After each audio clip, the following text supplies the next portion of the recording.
হেরার গুহায় আনলেন।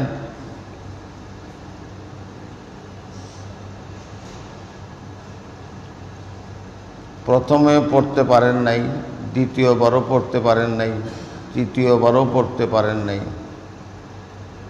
চতুর্থবার হযরতে জিবরাইল আলাইহিস সালাতু ওয়াস সালাম ওনার বুকে চাপ দিলেন, একটু বেশি চাপও তিনটা দিছেন। চাপের মাঝে যে হযরত জিবরাইল রাসূল পাক সাল্লাল্লাহু আলাইহি ওয়াসাল্লাম মনে করলেন যে ওনার হাড় গোড় শরীর সব মিলে গেছে।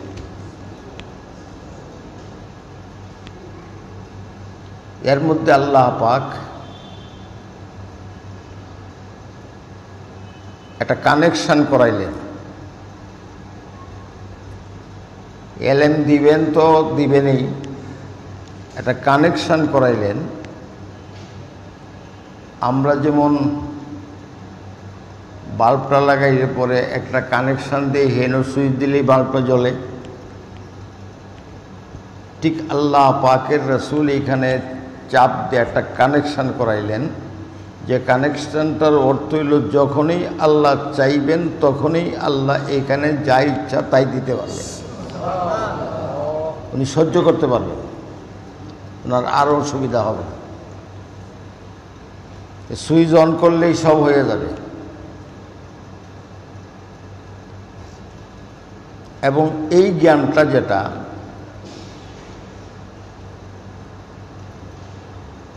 কোন জ্ঞানটা,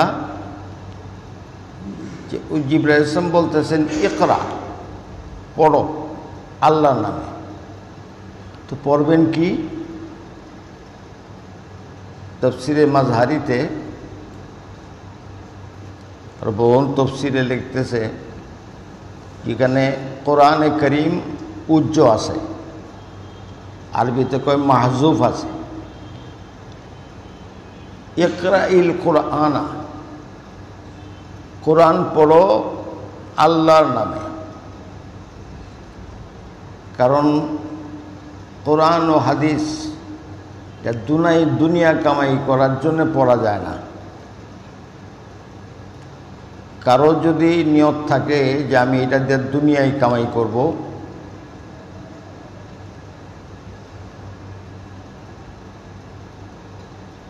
নিয়তে যদি এটা থাকে, আল্লাহ রাসূল বলছেন এ জান্নাতের ঘ্রাণও পাইত না।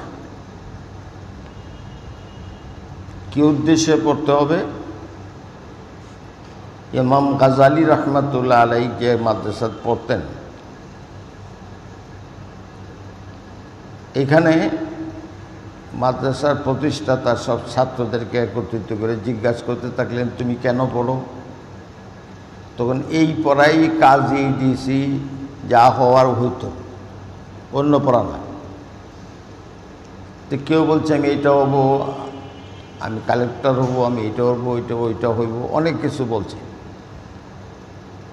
ইমাম গাজালি যখন আসছেন ইন্টারভিউতে, ওনাকে জিজ্ঞাসা করছে তুই মাদ্রাসা পড়ো কেন? যে আমি আল্লাহকে রাজি করার জন্য, আমি আল্লাহকে চাই।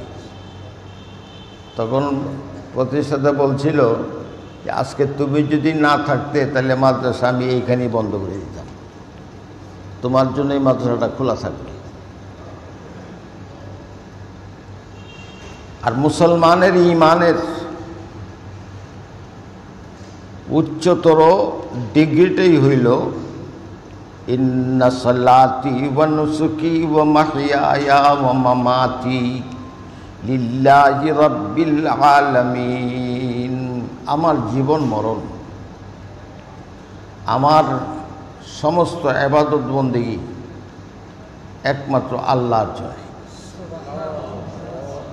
এটাই আমাদের ধর্ম। আর এই যে চাপ দিয়েছেন, পরে এলেম আসছে, এখন যাই বলবেন তিনি পড়তে পারবেন, যাই দেখবেন পড়তে পারবেন। দেখে পড়ার জন্যই বলা হয়েছিল।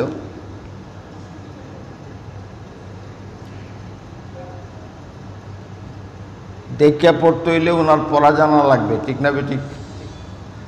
এখন তো তিনি পড়েন নাই, মাদ্রাসা স্কুলে বা কারো কাছে পড়েন নাই। চাপের মাধ্যমে পড়ার যে গতি কিয়ামত পর্যন্ত দরকার সবটাই আল্লাহ দিয়ে দিয়েছে।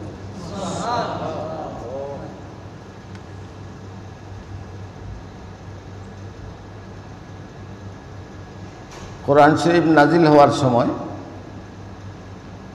প্যারে নবীজির জিহ্বা হিলাইতেন, সাথে সাথে পড়তেন, যাতে মুখস্থরা ঠিক থাকে।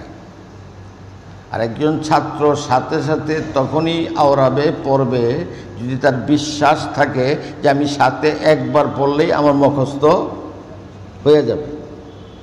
নবীজির বিশ্বাস ছিল যে আমি একবার পড়লেই এটা ঠিক হয়ে যাবে। আল্লাহ পাক আদর করে বলতেছেন লা তুহাররিক বিহি লিসানাকা লিতা'জালা বিহি, লা তুহাররিক বিহি লিসানাকা লিতা'জালা বিহি, ইন্না আলাইনা জামাআহু ওয়া কুরআনা। আপনি জুবান নাড়াবেন না, আপনার কষ্ট হয়। যা দরকার আপনার দিলে রাখার সবটা আমি রেখে দিব, নাড়ানোর দরকার নেই।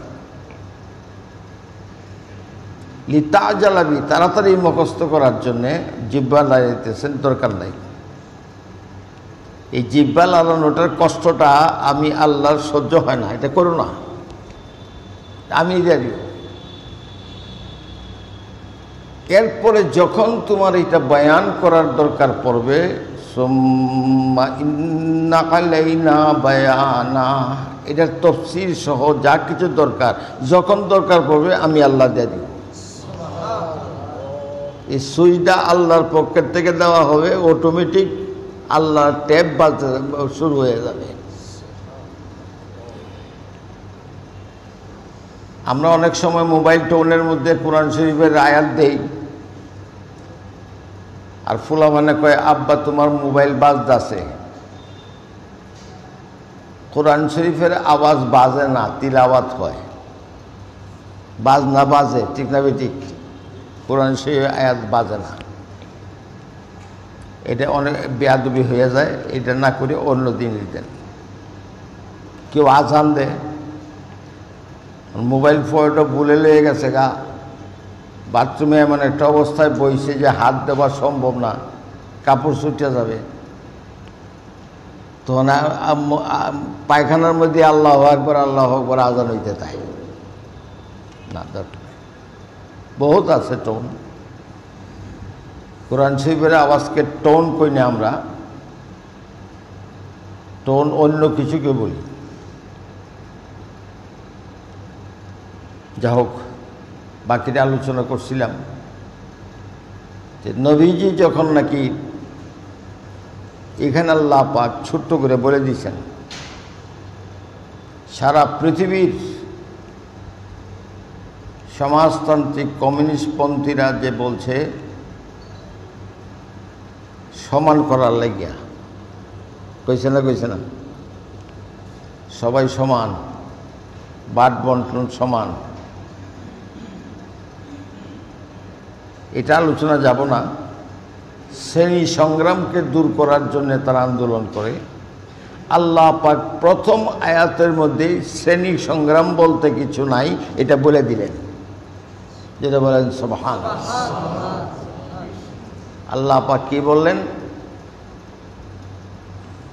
খালাকাল ইনসানা মিন আলাক,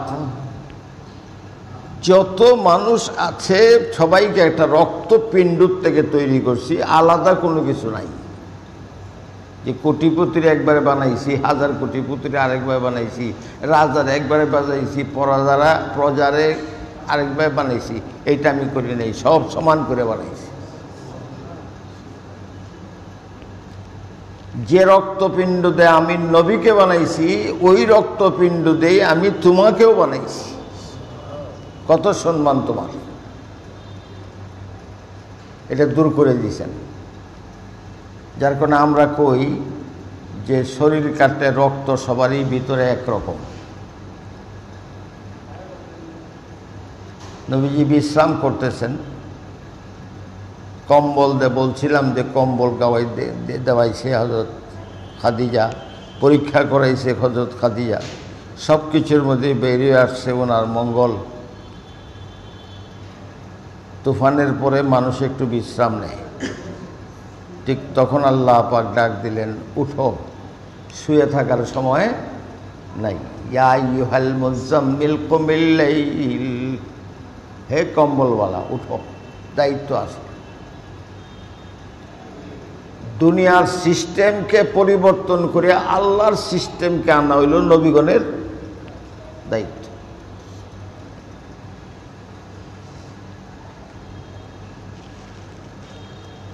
আমরা সবাই দুনিয়ার সিস্টেমকে গ্রহণ করি। আল্লাহ যে আমাদেরকে বানাইছে, বানায় আমাদেরকে একটা কানুন দিছে, আইন বই দিছে, সংবিধান দিছে যে এইটাতে চলো। এটা আমি মুসলমান হয়েও চিন্তা করি না, করার চেষ্টাও করি না। কিন্তু আল্লাহর হুকুম দুনিয়াতে চলুক, এটার খায়েশ প্রত্যেকের অন্তরে থাকতে হবে, পারুক আর না পারুক।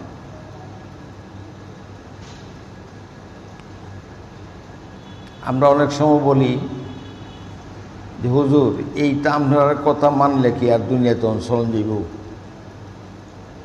বেশ কম হয়েছে দুনিয়াটা, চলন যাইব না এটা আমি জানি না, বানানেওয়ালা জানে। জুড়ে বলেন সব, কেরা জানে? আল্লাহ জানে। তো আল্লাহ ওইখানে যে নিয়মটা দিচ্ছেন ওইটা দিয়েই শান্তি হবে, এইটা দিয়েই কাটল গাছে কাটল হয়, আম গাছে আম হয়, পানি পানির মতন থাকে, বাতাস বাতাসের মতন থাকে, আকাশ আকাশের মতন আছে, জমিন জমিনের মতন আছে, সব আল্লাহর হুকুমে চলে ঠিক আছে। বেজাল খালি আমরার মধ্যে। আমরাও যখন চলবো আল্লাহ পাক বলেন তোমরা চিন্তা করো কেন, আমার হুকুমে চলো, দরকার পড়লে আসমান থেকে ফাটাই তোমরা খাওয়াইয়া। আর আসমান থেকে ফাটাই আমি খাওয়াইছি বনি ইসরায়েলের এক গ্রুপে, বালা খাওয়াইছি। আল্লাহর উপরে বিশ্বাসের জন্যে আল্লাহ পাক নবীগণকে দুনিয়াতে পাঠাইছেন একটা জিনিসের জন্যে, যে মানুষ যেন চিন্তা করে, বুঝে, জানে, বিশ্বাস করে যে আমাকে সৃষ্টিকর্তা একজন, আমি ইবাদত করব কয়জনের? একজনের। আর উনি এমন সৃষ্টিকর্তা যে উনাকে ইবাদত করতে যায় কোনো মাধ্যমের দরকার নাই। যেটা বলেন সুবহানাল্লাহ, কোনো মাধ্যমের দরকার নাই।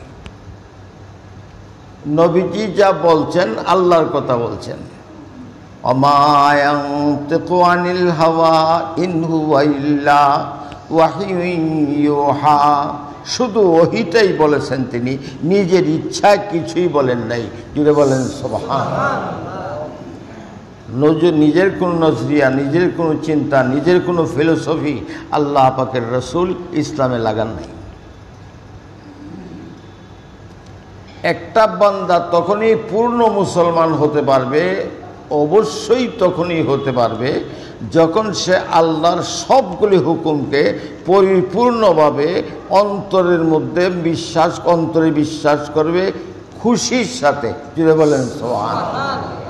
আল্লাহ পাক বলতেছেন, খুব কঠিন আয়াত, বড় কঠিন আদেশ।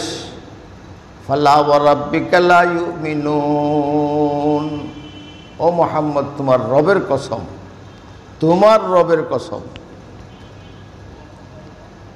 সেই ব্যক্তি মুমিন না। কসম খাইয়া বলতেছেন আল্লাহ, তোমার রবের কসম খাইয়া বলছি। হাত্তা ইউহাক্কিমুকা ফীমা শাজারা বাইনাহুম, তুমি তাদের মধ্যে যে ফয়সালা দিয়েছো সেটা অন্তরে মানতে হবে, সানন্দে মানতে হবে। সানন্দের কথা আল্লাহ পরে বলছেন, অন্তরে মানতে হবে। যে হাত্তা ইউহাক্কিমুকা ফীমা শাজারা বাইনাহুম সুম্মা লাম ইয়াজিদু, এরপরে তার অন্তরে সামান্যতম কোনো দ্বিধা, সামান্যতম কোনো অন্য চিন্তা থাকবেই না। জুড়ে বলেন সুবহানাল্লাহ। যদি থাকে তাহলে সে মুমিন হতে পারল না।